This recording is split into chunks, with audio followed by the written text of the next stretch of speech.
Hello, how's it going, everyone? I'm back with my countdown of my David Bowie albums. At number 28, tonight was 29. At number 28, I'm putting David Bowie's debut album, David Bowie, which was released in 1st of June 1967, same day, I believe, as Sgt. Pepper's Lonely Hearts Club Band album, so I never really stood a chance, did it? This album really is...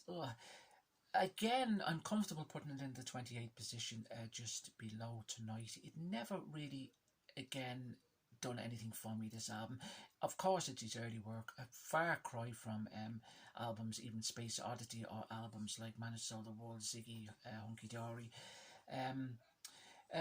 Again, I feel that this album is kind of more comical.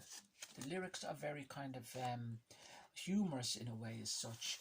Songs like Uncle Arthur, Sell Me a Coat, Rubber Band, Love You Till Tuesday, which were the two songs that were actually released from this particular album. The album itself, I feel, very strong influence by Tommy Steele and Anthony Newley, of course. Not so much their kind of stage kind of acting as such, kind of more their kind of a serious style of singing.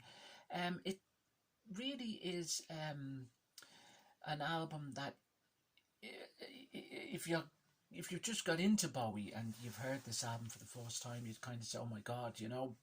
If you'd listened to his kind of mid-70s work, or any of his 80s work even, or even saying his 90s work, you'd be very surprised by this album, because it's totally, as I said, in a way, totally distant from the work which came later on, and basically in a short period of time. Even though it was released in '67, by '72, which is 5 years on, he had created characters and the dyed hair, so forth. He was a totally different person, or personality, I should say, altogether. So you'd be actually quite surprised by this album.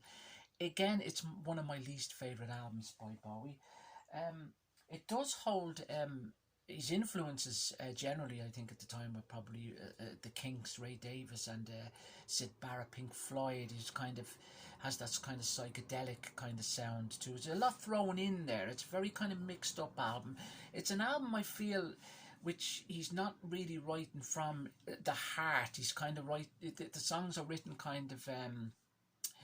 He kind of has that kind of Ken Pitt, which was his manager at the time, kind of had him doing all sorts of other things, kind of rather than songwriting. He was kind of thrown into drama and stuff like that. So he's kind of, I always feel this album is a little bit mixed up, but yeah, the songs themselves, they really are just kind of songs. Like when I first heard it, I remember thinking, Jesus, it's like something you'd hear from the Faces. It just didn't it threw me altogether. You've got Uncle Arthur, Sell Me a Coat, Rubber Band, Love You Till Tuesday, There Is a Happy Land, We Are Hungry Men, When I Live My Dream, Little Bombarder, City Boy Blue, which is not too bad, Come and Buy My Toys, Join the Gang, She's Got Medals, which is probably the most obscure on the album, Maid to Bond Street, and Please Mr. Gravedigger, which closes the album, which is a spoken word song. Yeah, he did, however, revisit this album in I think it was just after his Hours album. He revisited and redone a lot of the tracks for his Toy album. Now, this is not included in my countdown because this is an unofficial album. It was never released. Bowie pulled this because he was having issues with the record company. But this has songs that actually are on that album, and songs prior. When he was with the other bands, of course, the likes of the Lower Third and so forth, King Bees and bands like that, Manish Boys. Uncle Floyd, you have Afraid, which was written in the early 60s as well. Let Me Sleep Beside You, which is not on this album, of course, but songs like Liza Jane, City Boy Blue is there, and London Boys. So he did revisit some of the songs from around that period and redone them, and they kind of work a little bit better when he done them there in the early 2000s. And the album itself was re-released this is the 84 version that was released, with the released, of course.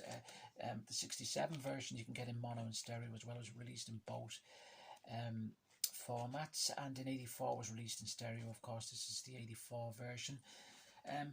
The album again was released in 2010 by Dream. It was released as a double album. You could get it on mono and stereo formats.